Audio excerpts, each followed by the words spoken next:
Class 7th maths में आज हमारा टॉपिक है रेंज। इससे पहले हम पढ़ चुके हैं अर्थमेटिक मीन। आज हम रेंज पढ़ेंगे।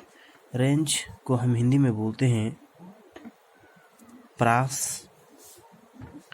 प्रास क्या होता है? रेंज ये होता है कि माना सपोज दैट ये कोई लाइन है, यहाँ पर ये पॉइंट पर कोई आदमी खड़ा है, उसके पास अगर कोई गन है, अगर उसने कोई गन पकड़ रखी है, यदि उस गन से चलने से अगर बी पॉइंट का आदमी इस बंदूक से निकली हुई गोली अगर आपका इस बी पॉइंट के आदमी को हिट कर जाता है, यानी लास्ट जो उसकी जो जाने की क्षमता है वो बी तक है, तो ये से बी इस गन की रेंज कहलाएगी। ठीक है। अब रेंज हम समझते हैं कि रेंज होता क्या है। इससे पहले हम डेटा हमने समझा। जो डेटा होता है वो कलेक्शन होता है किसी भी ऑब्जर्वेशन का। माना सपोज दैट आपके पास डेटा है 10, 13, 20, 5, 2, 9 एंड 6। क्लियर? ये आपका डेटा है, और 10 आपका ऑब्जर्वेशन है, 13 आपका ऑब्जर्वेशन है, 20 आपका ऑब्जर्वेशन है, 5 आपका ऑब्जर्वेशन है, 2 आपका ऑब्जर्वेशन है, 9 आपका ऑब्जर्वेशन है और 6 आपका ऑब्जर्वेशन है। तो इस डेटा का जो रेंज होगा, वो रेंज होता है maximum observation minus minimum observation. ठीक है। मैक्सिमम ऑब्जर्वेशन में से मैक्सिमम ऑब्जर्वेशन क्या है? मैक्सिमम ऑब्जर्वेशन आपका कौन सा है इसमें से आपका है 20 सबसे बड़ा, और सबसे छोटा कौन सा है 2। तो 20 में से 2 गया तो कितना रहता है आपका 18। तो 18 आपका क्या हो गया? रेंज हो गया इस डेटा का। क्लियर? ठीक हो गया। रेंज यही है कि किसी भी डेटा का जो मैक्सिमम जो ऑब्जर्वेशन है और जो आपका मिनिमम जो ऑब्जर्वेशन है, उनका जो डिफरेंस होगा वो आपका क्या कहलाएगा? रेंज कहलाएगा। अब अगला है आपके पास मोड क्या होता है बच्चों? मोड क्या होता है? आपने सुना होगा फ्रीक्वेंसी माने होता है आवृत्ति माने होता है दोहराना। ठीक है, दोहराना।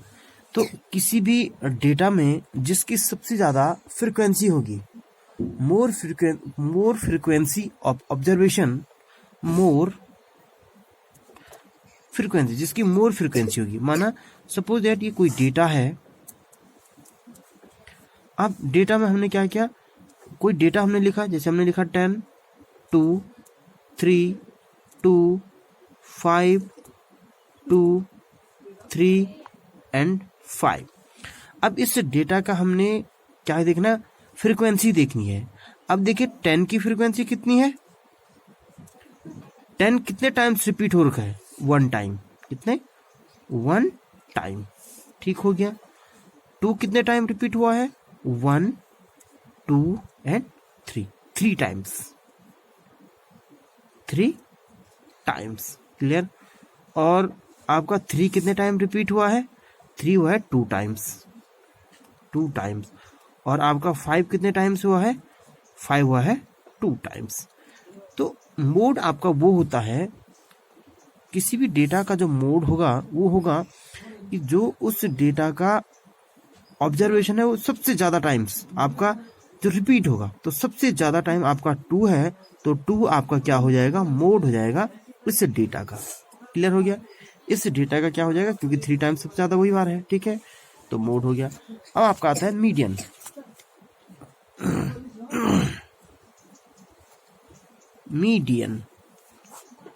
मीडियन भी एक बीच की वैल्यू को निकालने का एक तरीका है। मीडियन को निकालने का तरीका है कि सबसे पहले फर्स्ट ऑफ ऑल आप जो ऑब्जर्वेशन है उनको आप असेंडिंग और डिसेंडिंग ऑर्डर में लिखेंगे, ठीक है। फर्स्ट ऑफ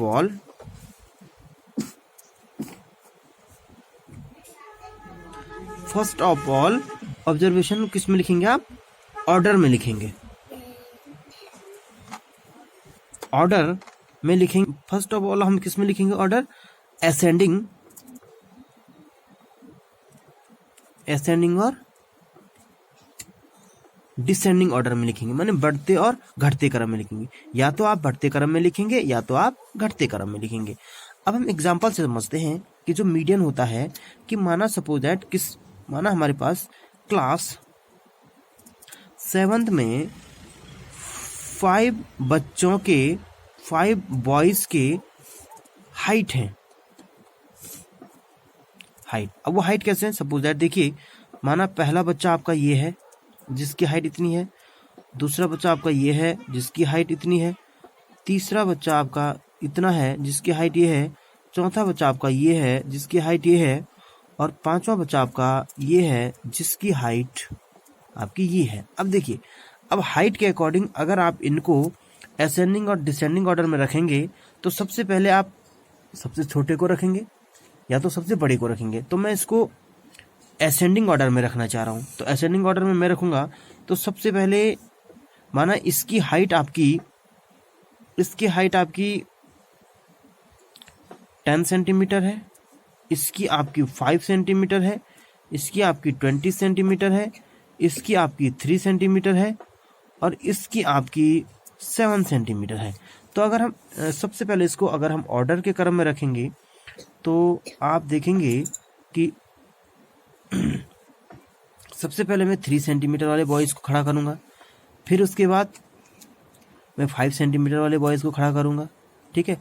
उसके बाद मैं 7 सेंटीमीटर वाले के बॉयज को खड़ा करूंगा, उसके बाद 10 सेंटीमीटर के बॉयज को खड़ा करूंगा, उसके बाद मैं सबसे बड़े बॉयज को 20 सेंटीमीटर खड़ा करूंगा। तो ये आपका एक ऑर्डर बन गया। इस ऑर्डर में आप देख रहे होंगे ये आपका 3 सेंटीमीटर है, ये आपका 5 सेंटीमीटर है, ये आपका 7 सेंटीमीटर है, ये आपका 10 सेंटीमीटर है, और ये आपका 20 सेंटीमीटर है। अब आपने क्या करना है, 20 की वैल्यू कौन हो जाएगी? अगर 2 इधर रख दें और 2 इधर रख दें तो जो ये 20 की वैल्यू है ये आपका मीडियन कहलाएगा, ठीक है। ये तो तब था जब आपके पास ऑब्जर्वेशन क्या थे? व्हेन ऑब्जर्वेशन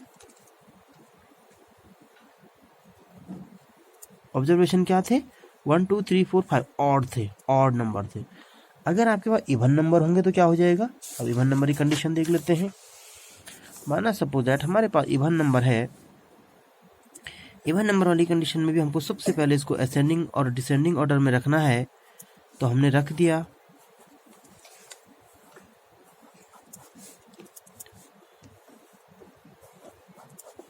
माना सपोज दैट आपके पास 6 बॉयज हैं जिनके हाइट इस प्रकार से हैं: 2 centimetre, 3 centimetre, 4 centimetre, 5 centimetre, 6 centimetre and 7 centimetre, ठीक है। अब हम देखेंगे कि अगर हम 20 में कोई वैल्यू रखना चाहते हैं तो 1 2 3 4 5 6 में से अगर मैं 3 इधर रख दूं और 3 उधर रख दूं तो 20 में कोई वैल्यू नहीं बचेगी। तो इसका मतलब ये नहीं है कि मीडियन नहीं निकलेगा। अब हम क्या करेंगे, 2 को इधर रख देंगे और 2 को इधर रखेंगे। 20 में कितनी वैल्यू आई? 2। अब 2 तो मीडियन हो नहीं सकते हैं, तो 2 का भी 20 का निकालेंगे तो 4 + 5 में ऐड करके हम 2 का डिवाइड कर देंगे तो 4 + 5 9/2, और 9/2 कितना होता है? 2 4 जा 8 और 0.5, तो 4.5 इनका क्या हो जाएगा? मीडियन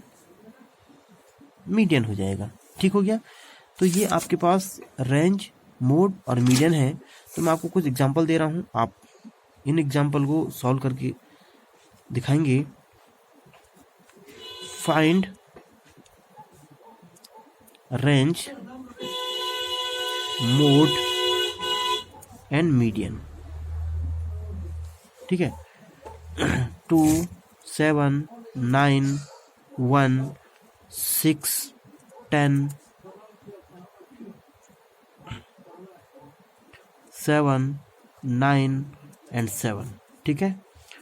इसका आप मीन मोड मीडियन तीनों निकाल के बताएंगे और इसके बाद आपकी जो क्लास चलेगी वो अगली क्लास में होगी। Thank you.